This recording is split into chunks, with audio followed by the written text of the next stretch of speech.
Hello বন্ধুরা, ছোটবেলা আমরা সবাই তো নিনজা বা শ্যাডো ফাইটার গেম খেলেছি।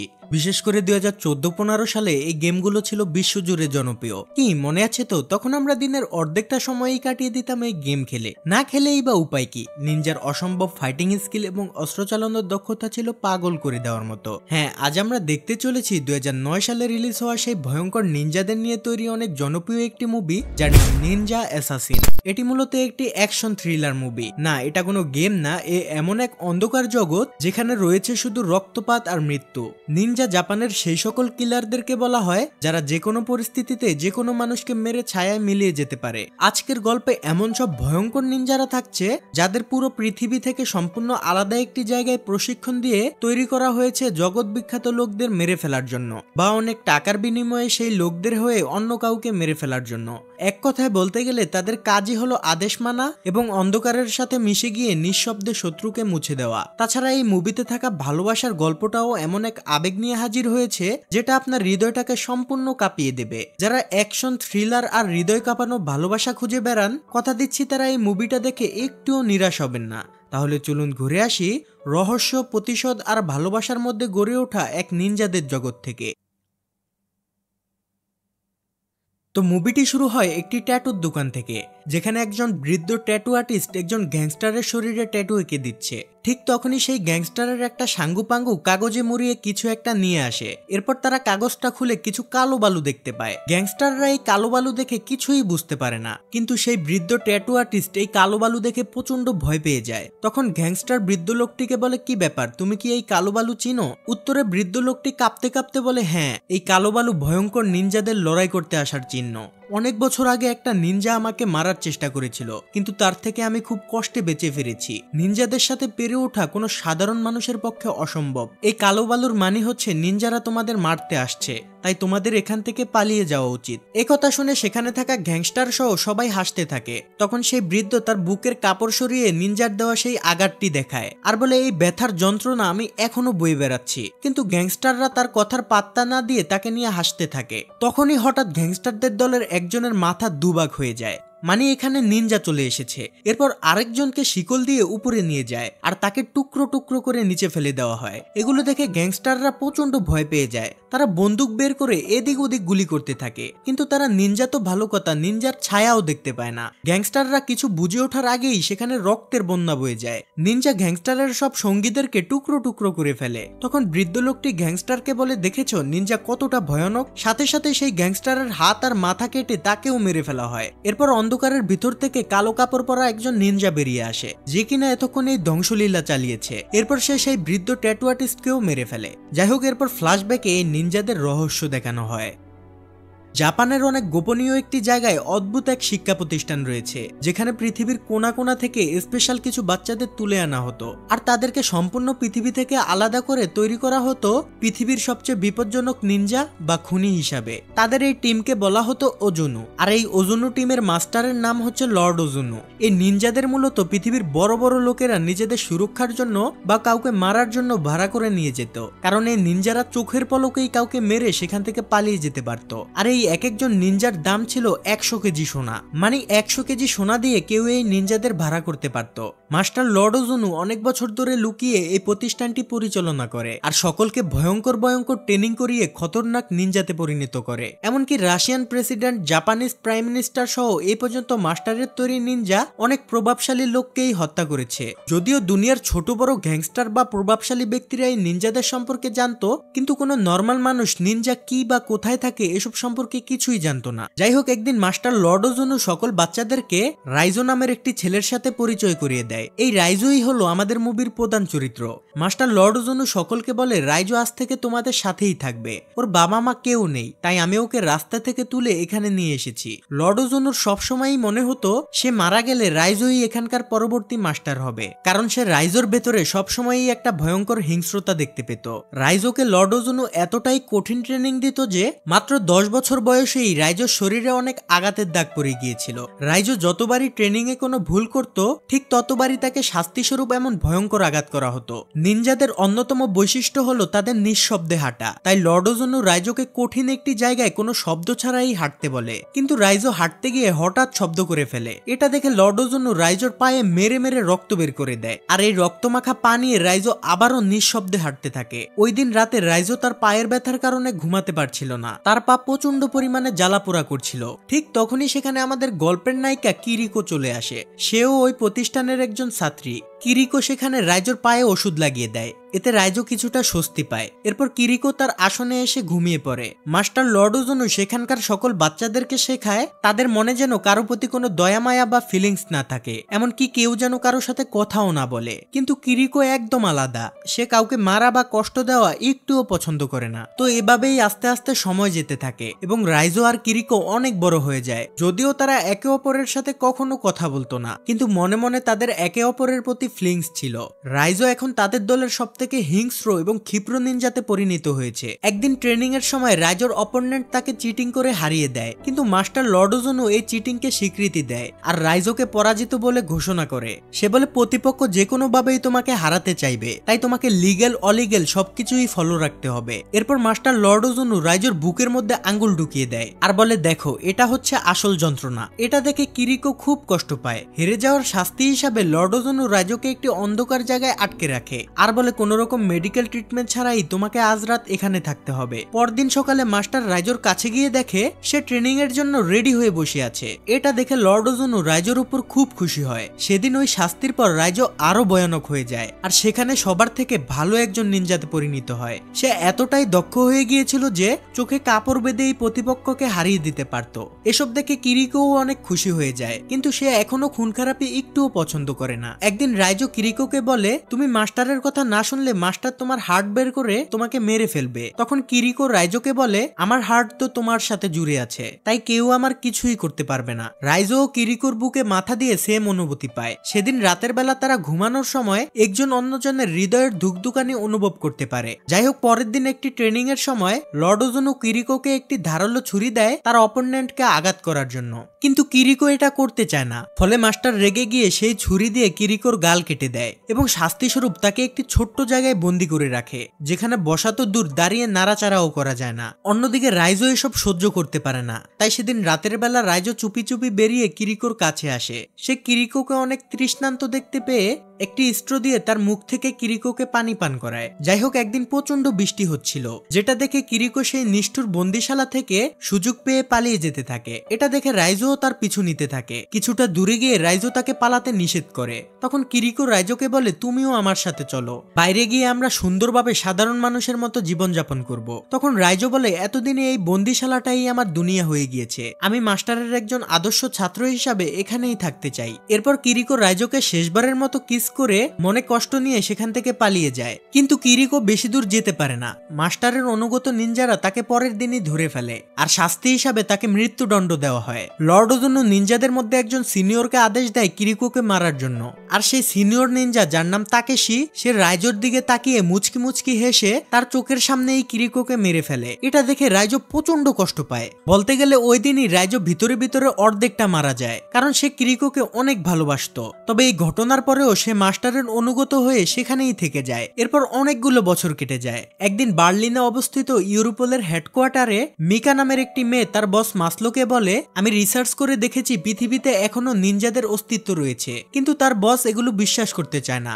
সে বলে, নিনজাদের সম্পর্কে শুধুমাত্র গ্যাংস্টার বা কোনো প্রভাবশালী নেতারা জানে, কোনো সাধারণ মানুষ বা পুলিশের পক্ষে নিনজাদের অস্তিত্ব জানা অসম্ভব। তখন মিকা মাসলোকে কিছু প্রমাণ দেখায় আর বলে, যখনই কোনো বড় লোকের টাকা ব্যাংক থেকে গায়েব হয়ে যায় তখনই কোনো না কোনো নেতা বা গ্যাংস্টারের মৃত্যু হয়। নিশ্চয়ই কোনো পলিটিশিয়ান তাদের টাকাগুলো নিনজাদের দেয় আর নিনজারা সেই পলিটিশিয়ানের অপোনেন্টকে মেরে ফেলে। তাদের ব্যাংক থেকে টাকা সরা আর মৃত্যুর পিছনে নিশ্চয়ই নিনজাদের হাত আছে। এগুলো দেখে মিকার বস মাসলো নিনজাদের নিয়ে তদন্ত করতে আগ্রহী হয়। তারা কিছুটা খোঁজাখুঁজি করে জানতে পারে যে কিছু বছর আগে সাবাটিন নামের একজন পুলিশ অফিসার এই নিনজাদের নিয়ে ঘাটাঘাটি করছিল এবং সে এই নিনজাদের ব্যাপারে অনেক প্রমাণও বের করেছিল, কিন্তু এরপরই তাকে মেরে ফেলা হয়। অন্যদিকে মাস্টার লর্ড লর্ডোজুনো একটি সিক্রেট মিশনের জন্য রাইজোকে বার্লিন শহরে পাঠায়, আর রাইজো সেখানে একটি ছোট্ট রুম নিয়ে থাকতে শুরু করে। মানে রাইজোকে কেউ একজন 100 কেজি সোনা দিয়ে ভাড়া করেছে কাউকে মারার জন্য। সে প্রতিদিন ঘুম থেকে উঠে ভয়ঙ্কর ভয়ঙ্কর ট্রেনিং করে যাতে সে কোনোভাবেই দুর্বল না হয়। একদিন রাইজো একটি লন্ড্রির দোকানে যায়, আর সেখানে খুব সুন্দরী একটি মেয়ে তার সাথে বন্ধুত্ব করার চেষ্টা করে, কিন্তু রাইজো তখনই বুঝে যায় এই মেয়েটিও নিনজা আর সে তাকে মারতে এসেছে। মানে এই মেয়েটিকে কেউ একজন ভাড়া করেছে রাইজোকে মারার জন্য। যাই হোক, এরপর তাদের দুজনের মধ্যে তুমুল ফাইট হয়, আর এক পর্যায়ে রাইজো মেয়েটিকে মেরে ওয়াশিং মেশিন এর মধ্যে ঢুকিয়ে দেয়। এদিকে মিকা নিনজাদের ব্যাপারে তথ্য জোগাড় করার জন্য কিছু বছর আগে মরে যাওয়া সেই সাবাটিন নামের পুলিশ অফিসারটির স্ত্রীর সঙ্গে দেখা করে, মানে যাকে নিনজাদের ব্যাপারে তথ্য জোগাড় করার কারণে মেরে ফেলা হয়েছিল। তখন সাবাটিনের স্ত্রী মিকাকে বলে, আমার স্বামী একজন সাহসী অফিসার ছিল, কিন্তু নিনজাদের ব্যাপারে জানার পরে সে কেমন যেন সবসময় ভয়ে ভয়ে থাকতো, আর বাসার প্রতিটা দরজায় 2টো করে লক ব্যবহার করত। এমনকি বাড়ির প্রতিটা কোনায় কোনায় লাইট জ্বালিয়ে অনেক উজ্জ্বল রাখতো, যাতে কোথাও কোনো ছায়া বা অন্ধকার না থাকে। কিন্তু একদিন রাতে হঠাৎ সব আলো নিভে যায় এবং নিনজারা এসে তাকে মেরে ফেলে। এগুলো শুনে মিকা থ হয়ে যায়। যাই হোক, সেদিন রাতে মিকা বাড়িতে ফিরে দেখতে পায় ইলেকট্রিসিটি না থাকার কারণে গোটা বাড়ি অন্ধকার হয়ে আছে। এরপর মিকা তার রুমে গেলে অন্ধকার থেকে হঠাৎ একটা নিনজা তাকে আক্রমণ করে বসে। তখন সৌভাগ্যবশত আরেকটা নিনজা মিকাকে বাঁচিয়ে নেয় আর ওই অপর নিনজাটিকে মেরে ফেলে। এরপর দেখা যায় মিকাকে বাঁচানোর নিনজাটা আর কেউই নয় বরং রাইজো। কিন্তু রাইজো নিনজা হয়ে আরেকটা নিনজাকে মেরে কেন মিকাকে বাঁচিয়েছে চলুন সেটাই জেনে আসি। লর্ডোজুনোর আদেশে রাইজো বার্লিনে যে লোকটাকে মারতে এসেছিল, মানে রাইজোর প্রথম মিশন সে ভালোভাবেই কমপ্লিট করেছে। সে টার্গেটকে অনেক ভয়ঙ্কর ভাবে হত্যা করেছে, আর এই খবর সে লর্ডোজুনোকে জানানোর জন্য বড় একটি বিল্ডিং এর ছাদে যায়। এটা শুনে লর্ডোজুনো রাইজোকে বলে, আমি তোমার জন্য খুব গর্বিত, আমার মৃত্যুর পর নিশ্চয়ই তুমি এই ওজুনু পরিচালনা করবে। এগুলো বলে মাস্টার রাইজোর সামনে এই মেয়েটিকে দিয়ে তাকে মেরে ফেলতে বলে। এটা দেখে রাইজো রেগে গিয়ে মাস্টারের মুখের উপরেই ছুরি চালিয়ে দেয়। এতে মাস্টারের একটা চোখ এবং মুখের অর্ধেকটা কেটে যায়। ফলে অন্যান্য নিনজারা রাইজোর উপর আক্রমণ করে।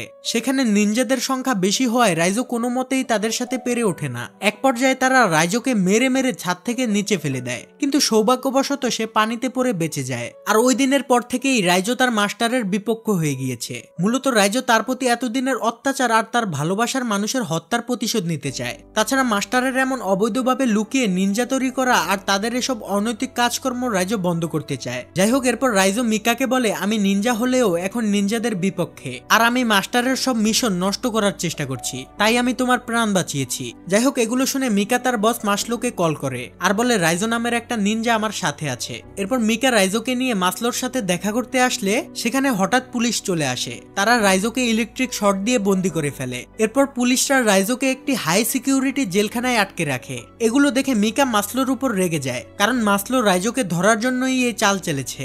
মাসলো তখন মিকাকে বলে, এসব ভয়ঙ্কর নিনজারা অনেক বিপজ্জনক, তাই এদেরকে কখনোই বিশ্বাস করতে নেই। রাইজো যেহেতু এখন সকল নিনজাদের শত্রু, তাই আমরা রাইজোকে অনেক সুরক্ষিত জেলে রেখেছি, এখানে তার কোনো বিপদ হবে না। এগুলো শুনে মিকা রাইজোর সাথে দেখা করতে যায় আর তাকে 1 বোতল পানি খেতে দেয়। মিকা রাইজোর কাছে ক্ষমা চেয়ে বলে, আমি এসব কিছুই জানতাম না। তখন রাইজো বলে, সমস্যা নেই, কিন্তু তোমরা এখান থেকে পালিয়ে যাও, নিনজারা আমাকে মারার জন্য এখানে আসছে, তারা এই জায়গাটাকে শ্মশান বানিয়ে ফেলবে। এটা শুনে মিকা দ্রুত গিয়ে এগুলো মাসলোকে জানায়, কিন্তু ততক্ষণে অনেক দেরি হয়ে গিয়েছে, মানে নিনজারা সেখানে চলে এসেছে। হঠাৎ সেখানকার লাইট নিভে যায় আর এক এক করে সকল নিনজারা বাইরে বেরিয়ে আসে। পুলিশের হাতে অত্যাধুনিক অস্ত্র থাকার সত্ত্বেও তারা নিনজাদের কিছুই করতে পারে না, আর নিনজারা একে একে সব পুলিশদের মারতে থাকে। তারা শুধু মারেই না, যাকে ধরে তাকে পুরো টুকরো টুকরো করে ফেলে। এসব দেখে মিকা দ্রুত গিয়ে রাইজোর হাত খুলে দেয়। এরপর রাইজো নিনজাদের সাথে লড়াই করতে থাকে। সেখানে তাদের মধ্যে খুব ভয়ঙ্কর ফাইট হয়। আর আমরা জানি রাইজো মাস্টারের সব থেকে ভালো স্টুডেন্ট, আর সে তার টিমের সব থেকে ভয়ঙ্কর এবং স্কিলফুল নিনজা।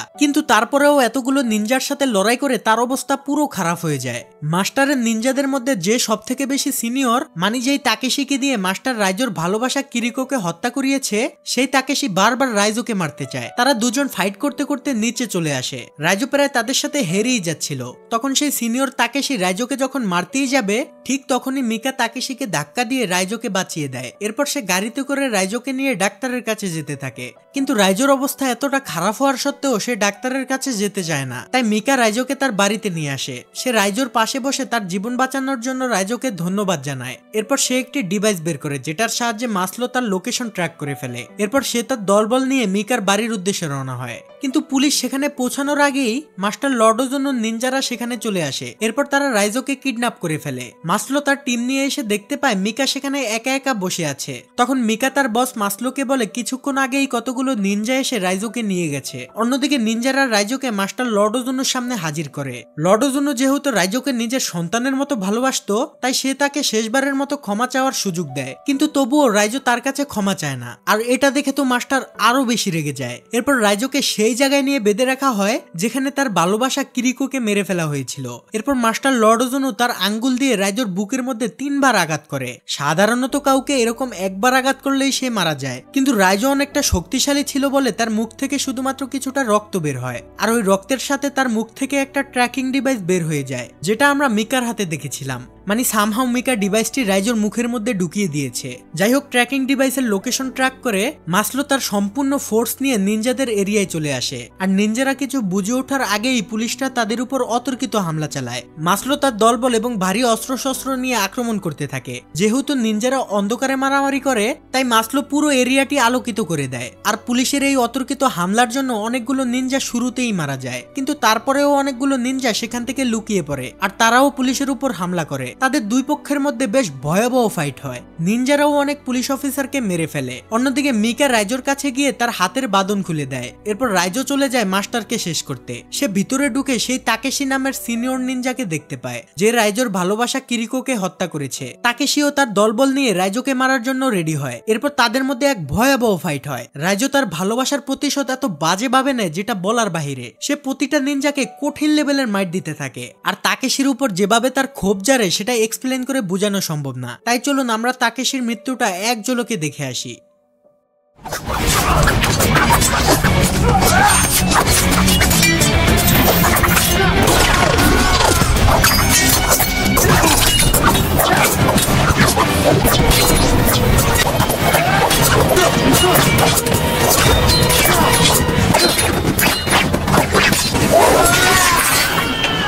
যাই হোক, এত কঠিনভাবে তাকেশিকে মেরেও রাইজো শান্ত হয়নি, কারণ এখনো তার আসল শত্রু মাস্টার লর্ড ওজুনো বেঁচে আছে। রাইজো মাস্টারকে খুঁজতে খুঁজতে একটি ঘরের মধ্যে তাকে শান্ত অবস্থায় দাঁড়িয়ে থাকতে দেখে। অন্যদিকে বাইরে তখনও ভয়ঙ্কর ফাইট চলছে। পুলিশরা বেশিরভাগ নিনজাদেরকে মেরে ফেলেছে, এমনকি নিনজারাও অনেক পুলিশকে মেরে ফেলেছে। যাই হোক, এদিকে রাইজো মাস্টারকে আক্রমণ করতে গেলে লর্ড ওজুনো হঠাৎ তার সামনে থেকে গায়েব হয়ে যায়। এরপর সে রাইজোর পিছন দিয়ে এসে তাকে সামান্য ধাক্কা মারলেই সে উড়ে যায়। এরপর তারা দুজন তলোয়ার দিয়ে কঠিন লেভেলের লড়াই করতে থাকে, কিন্তু এই ভয়ঙ্কর ফাইটের মধ্যে রাইজো কিছুতেই মাস্টারের সাথে পেরে ওঠে না। লর্ড ওজুনো রাইজোকে আরো একবার সুযোগ দেয়। সে বলে, আজকের এই ধ্বংসলীলা শুধুমাত্র তোমার জন্যই হচ্ছে, কিন্তু তুমি যদি আমার কাছে ক্ষমা চাও তাহলে আমি তোমাকে এখনই ক্ষমা করে দেব। ছোটবেলা থেকে আমি তোমাকে লালন পালন করেছি, আমিই হচ্ছে তোমার বাবা। কিন্তু রাইজো এসব কথা বিশ্বাস করে না।